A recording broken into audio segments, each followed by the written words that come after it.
بسم اللہ الرحمن الرحیم نحمدہ ونصلی ونسلم علی رسولہ الکریم وعلی آلہ الطیبین واصحابہ الطاہرین اما بعد۔ حضرات گرامی، ماہ ذوالحجہ کی 18 تاریخ کو جہاں دنیا کے مسلمان تیسرے خلیفہ راشدہ سیدنا حضرت عثمان غنی ذو النورین اور رضی اللہ تعالی عنہ کا یوم شہادت مناتے ہیں، اسی دن اہل تشیع غدیر خم کا جشن مناتے ہیں۔ آج یہ بتانا ہے کہ غدیر خم کیا ہے، اس کی کیا اہمیت ہے۔ یہ بات یاد رکھیں کہ میرے آقا صلی اللہ تعالی علیہ وسلم کے جتنے بھی صحابہ ہیں، چاہے کبار ہیں، صغار ہیں، مہاجرین ہیں، انصار ہیں، فتح مکہ سے پہلے اسلام لانے والے ہیں، فتح مکہ کے بعد اسلام لانے والے ہیں، ہر ایک کے بارے میں اللہ تعالیٰ نے فرمایا کہ وعد اللہ الحسنی وکل وعد اللہ الحسنی۔ اللہ تعالیٰ نے ہر ایک کے لیے جنت کا وعدہ کیا ہے، وہ جنتی ہیں، سارے صحابہ جنتی ہیں۔ درجات میں فرق ہے، فضائل میں فرق ہے، کسی کا مقام زیادہ ہے، کسی کا کم ہے، لیکن صحابی ہونے میں جو ہے کسی کو کسی پر کوئی برتری نہیں ہے، سارے صحابی ہیں۔ جیسے انبیاء کرام نبی ہونے میں جو ہے کسی کو کسی پر کوئی برتری نہیں، درجات کے اعتبار سے جو ہے وہ برتری ہے۔ امام الانبیاء حضرت محمد مصطفیٰ صلی اللہ تعالی علیہ وسلم سب سے افضل ہیں، اسی طرح دیگر انبیاء اور رسول ہیں، لیکن ہیں سارے اللہ کے نبی، سارے قابل احترام ہیں، قابل تعظیم ہیں، اور ان سے عقیدت و محبت ہمارے ایمان کا حصہ ہے۔ اسی طرح صحابہ ہیں اور رضوان اللہ تعالی علیہم اجمعین، چاہے وہ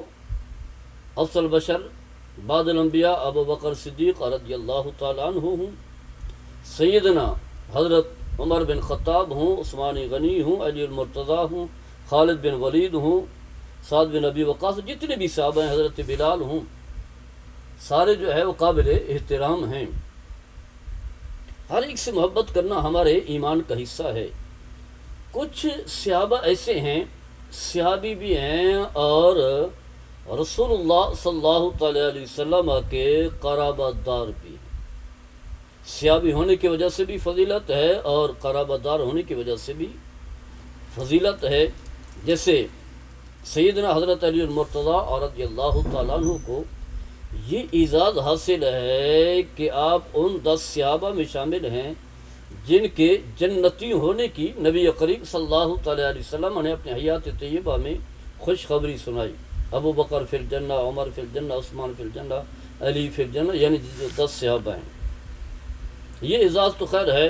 اور پھر اسی طرح جو ہے جو مہاجرین ہیں ان میں بھی آپ شامل ہیں،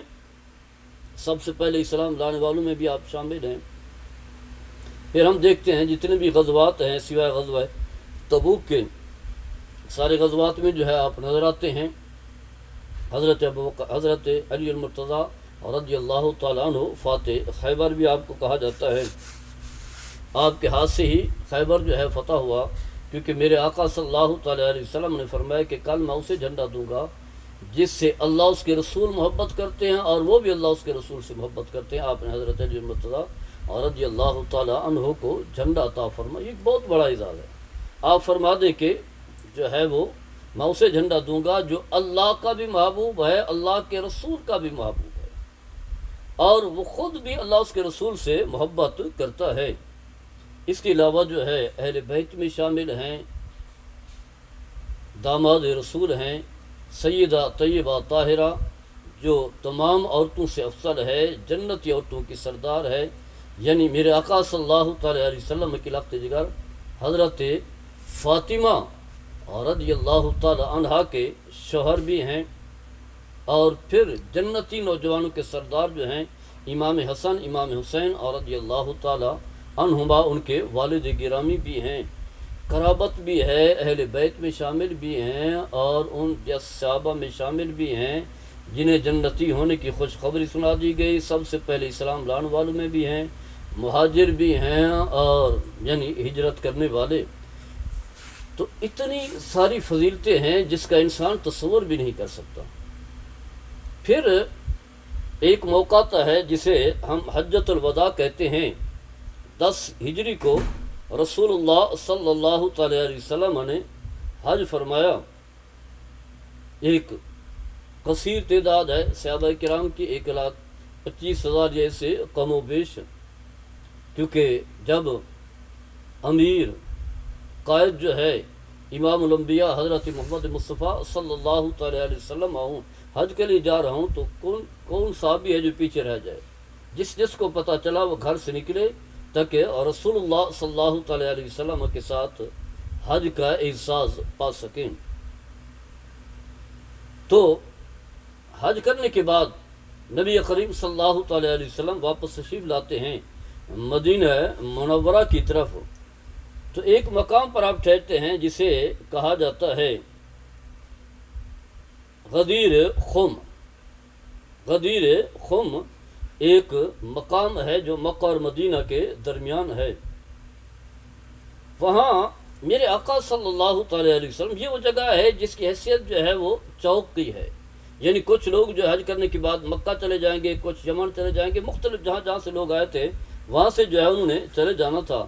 تو اس مقام پر رسول اللہ صلی اللہ تعالیٰ علیہ وسلم نے خطبہ ارشاد فرمایا۔ اس خطبے میں آپ نے فرمایا کہ من کنت مولاہ فہذا علی مولاہ، فرمایا کہ جس کا میں دوست ہوں، جس کا میں مولا ہوں، جس کا بھی، واضح ہے جو بھی مسلمان ہے میرے آقا صلی اللہ تعالی وسلم ہر مسلمان کے مولا ہیں۔ تو فرمایا جس کا میں دوست ہوں، مولا ہوں، اس کا علی بھی دوست اور مولا ہے۔ یہ الفاظ کہنے کی وجہ کیا ہے؟ واضح ہے اس کا کوئی نہ کوئی پس منظر ہے، ورنہ دیگر صحابہ بھی تھے، ابو بکر بھی تھے، عمر بھی تھے، عثمان بھی تھے، اور دیگر بہت سارے صحابہ تھے۔ ان کے بارے میں آپ صلی اللہ تعالیٰ علیہ وسلم نے کیوں ارشاد فرمایا؟ تو اس واقعے کا پہلو یہ ہے کہ نبی کریم صلی اللہ تعالیٰ علیہ وسلم نے حجۃ الوداع سے پہلے حضرت علی المرتضیٰ رضی اللہ تعالیٰ عنہ کو یمن کا عامل بنا کر کے بھیجا، والی بنا کر کے بھیجا، تاکہ یمن کے جو محصولات ہیں، جو کمائی کے ذرائع ہیں، انہیں جو ہے جمع کر کے، اکٹھا کر کے، وصول کر کے ان کی تقسیم کریں، جہاں جن لوگ کو دینا ہے، اور جو بیت المال کا حصہ ہے وہ بھی دیں۔ تو حضرت علی المرتضیٰ رضی اللہ تعالی عنہ نے نبی کریم صلی اللہ تعالیٰ علیہ وسلم کے حکم کی تعمیل کرتے ہوئے آپ نے ایسے کیا۔ یمن سے جو وسائل حاصل ہوئے، محصولات حاصل ہوئیں، آپ نے جو ہے تقسیم بھی کیا، اور بیت المال کا جو حصہ تھا وہ بھی دیا۔ یہ سب کچھ کرنے کے بعد پھر آپ وہاں سے نکل آئے تاکہ نبی کریم صلی اللہ تعالیٰ علیہ وسلم کے ساتھ حج کیا جا سکے۔ تو واضح ہے انسانی فطرتیں ہیں۔ کچھ لوگوں نے جو ہے اعتراضات کیے اس تقسیم پر، جو ہے حضرت علی المرتضیٰ رضی اللہ تعالیٰ عنہ کی تقسیم پر جو ہے اعتراضات کیے، اور اعتراضات جا کر کے رسول اللہ صلی اللہ تعالیٰ علیہ وسلم کے سامنے جو ہے کر دیے۔ انفرادی طور پر نبی کریم صلی اللہ تعالیٰ علیہ وسلم نے انہیں سمجھایا کہ علی جو ہے وہ حق پر ہیں، کیونکہ آپ صلی اللہ تعالیٰ علیہ وسلم جانتے تھے کہ حضرت علی جو ہے کہیں کوئی خیانت کرنے والے نہیں ہیں، کسی کو بعض پر فوقیت دینے والے نہیں ہیں، آپ جو ہے وہ حق پر ہیں۔ تو جب آپ نے، بلکہ یہاں تک کہ آپ نے یہ بھی فرمایا کہ حضرت علی نے جو لیا ہے وہ اس سے بھی زیادہ حق رکھتے تھے۔ تو آپ نے پھر صحابہ کو جو ہے حضرت علی سے محبت کا حکم بھی دیا، اور ان کے دل میں حضرت علی کے بارے میں جو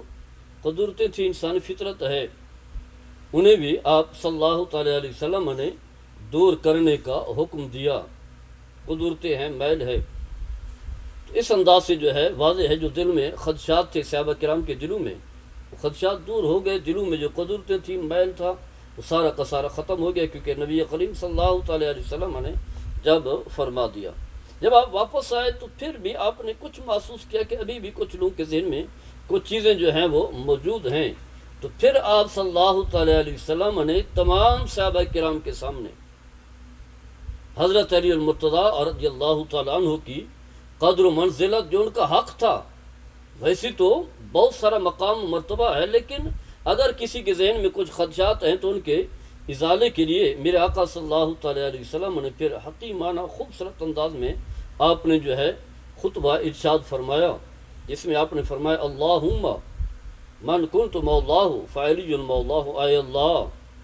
کہ جس کا میں مولا ہوں علی بھی اس کا مولا ہے۔ اللہم والی من والاہ، اے اللہ جو علی سے محبت کرے تو بھی اسے اپنا محبوب بنا لے، وعاد من عاداہ، جو علی سے بغض و عناد رکھے یا اللہ تو بھی اس سے جو ہے غضب ناک ہو جا، تو بھی اسے ناراض ہو، اسے اپنا دشمن سمجھ۔ تو فرمایا کہ پھر حضرت عمر رضی اللہ تعالیٰ عنہ حضرت علی سے ملتے ہیں اور کہتے ہیں حنیٰ لک یا ابن ابی طالب، اے ابن ابی طالب، ابن ابی طالب کے بیٹے آپ کے لیے مبارکباد، آپ کے لیے خوشی۔ اصبحت و امسیت مولا کل مؤمن و مؤمنات، فرمایا کہ اے علی صبح اور شام ہر مومن اور ہر مومن عورت کے محبوب آپ بن گئے، یعنی ہر ایک دل میں آپ کی محبت جو ہے پیدا ہوگی، پہلے بھی تھی، لیکن میرے آقا صلی اللہ تعالیٰ علیہ وسلم نے جب فرماتے گویا کہ ابو بکر بھی نے بھی یہی الفاظ کہے، حضرت عمر نے بھی کہے، اور دیگر صحابہ کرام نے بھی یہی کلمات کہے کہ علی تو ہر مومن مرد اور ہر مومن عورت کا آپ جو ہے وہ دوست بن گئے، مولا بن گئے، محبوب بن گئے، ہر ایک کے دل میں جو ہے آپ کی محبت جو ہے پیدا ہو گئی۔ تو یہ حضرت عمر بن خطاب رضی اللہ تعالی عنہ ہیں۔ تو بتانا یہ ہے کہ اب ہمارے ہاں یہی اہل تشیع جو ہے اس حدیث کو بنیاد بنا کر کہتے ہیں کہ نبی کریم صلی اللہ تعالیٰ علیہ وسلم نے حضرت علی کی خلافت کا آپ نے ذکر کر دیا اور آپ خلیفہ بلا فصل ہیں، تو اس حدیث میں اس طرح کے کوئی کلمات نہیں ہیں۔ اگر فرمانا ہوتا تو میرے آقا صلی اللہ تعالیٰ علیہ وسلم کے لیے کون سی چیز جو ہے رکاوٹ ہے، آپ فرما دیتے کہ میرے بعد جو ہے علی جو ہے وہ خلیفہ بنے گے، سب نے جو ہے علی کو جو ہے خلیفہ منتخب کرنا ہے، کیونکہ رسول اللہ صلی اللہ تعالیٰ علیہ وسلم کے لیے کوئی چیز رکاوٹ نہیں تھی، سارے آپ کے خادم تھے، سارے غلام تھے، آپ جو ارشاد فرما دیتے تھے ہر ایک نے عمل کرنا تھا، سب نے گردن جھکا دینی تھی، کسی کی کوئی جرت نہیں تھی۔ ابو بکر ہوں رضی اللہ تعالیٰ عنہ، عمر ہوں رضی اللہ تعالیٰ عنہ، عثمان غنی ہوں، دیگر کثیر تعداد ہے صحابہ کی، سب نے جو ہے اپنی گردن جو ہے جھکا دینی تھی۔ اور رسول اللہ صلی اللہ تعالیٰ علیہ وسلم بھی جانتے تھے کہ اب میری وصال کی گھڑی جو ہے وہ قریب ہے، کیونکہ جس مقصد کے لیے اللہ تعالیٰ نے آپ کو اس دنیا میں بھیجا تھا آپ اپنا مقصد پورا کر چکے تھے، اور یہ آیت کریمہ بھی نازل ہو چکی تھی الیوم اکملت لکم دینکم واتممت علیکم نعمتی، یہی آج کے موقع پر اے حبیب آج ہم نے اپنا دین جو ہے مکمل کر دیا ہے، آج دین جو ہے مکمل ہو چکا ہے، تو دین کی تکمیل کے لیے، دین کے غلبے کے لیے، دین کے تسلط کے لیے آپ صلی اللہ تعالی وسلم تشریف لائے، وہ مکمل ہو گیا ہے، آپ کو ضرورت نہیں رہی، اللہ تعالیٰ نے آپ کو اپنے پاس بلانا تھا، تو آپ نے کوئی اس وقت بھی اعلان نہیں کیا، بعد میں بھی کہیں ایسا موقع نہیں ہے جس میں آپ صلی اللہ تعالیٰ علیہ وسلم نے حضرت علی کی خلافت کا تذکرہ کیا، بلکہ کسی صحابی کا ذکر نہیں کیا، نہ ابو بکر کا، نہ عمر کا، نہ عثمان کا، نہ علی کا۔ اگر اس طرح کی چیزوں کو بنیاد بنا کر اگر آپ سمجھتے ہیں تو پھر تو حضرت ابو بکر کی خلافت تو واضح ہوتی ہے کہ نبی کریم صلی اللہ تعالیٰ علیہ وسلم نے اپنے حیات طیبہ میں اپنے مسلح پر جو ہے حضرت ابو بکر کو کھڑا کر دیا، حضرت علی بھی موجود تھے، بڑا عظیم مقام مرتبہ ہے، عمر بھی تھے، عثمان بھی تھے، دیگر صحابہ بھی تھے، تو یہ تو سب سے بڑی دلیل ہے۔ اور پھر میرے آقا صلی اللہ تعالیٰ علیہ وسلم نے یہ بھی فرمایا کہ جس جس کے بھی جو احسانات ہیں سب کے احسانات کا میں نے بدلہ چکا دیا ہے، چاہے عمر ہیں، عثمان ہیں، علی ہیں، دیگر صحابہ ہیں اور رضوان اللہ تعالی اجمعین، لیکن ابو بکر کے احسانات جو ہیں وہ اللہ ہی چکائے گا، میں نے ان کا بدلہ نہیں دیا۔ کثرت جو ہے وہ حقائق ہیں جنہیں ہم بنیاد بنا سکتے ہیں، لیکن آپ نے اپنی حیات طیبہ میں نہ ابو بکر کو خلیفہ بنایا، نہ عمر کو بنایا، نہ عثمان کو بنایا، نہ علی کو بنایا، یہ آپ نے اپنے صحابہ پر جو ہے وہ چھوڑ دیا۔ تو صحابہ کرام نے جو ہے حضرت ابو بکر کو خلیفہ بنایا، وہی خلیفہ بلا فصل ہیں، پھر دوسرے عمر ہیں، پھر تیسرے عثمان غنی ہیں، اور چوتھے جو ہیں حضرت علی المرتضیٰ اور رضی اللہ تعالیٰ عنہ ہیں۔ چوتھا نمبر ہے آپ کا، اس سے پہلے کوئی نمبر نہیں ہے، اور اس حدیث میں اس طرح کی کوئی بنیاد نہیں ملتی۔ اللہ تعالی ہم سب کو صحیح فہم عطا فرمائے، اور سارے صحابہ سے عقیدت رکھنا جو ہے ہمارے ایمان کا حصہ ہے۔ اللہ تعالی ہم سب کو عمل کرنے کی توفیق عطا فرمائے۔ وما علیہ الا البلاغ المبین۔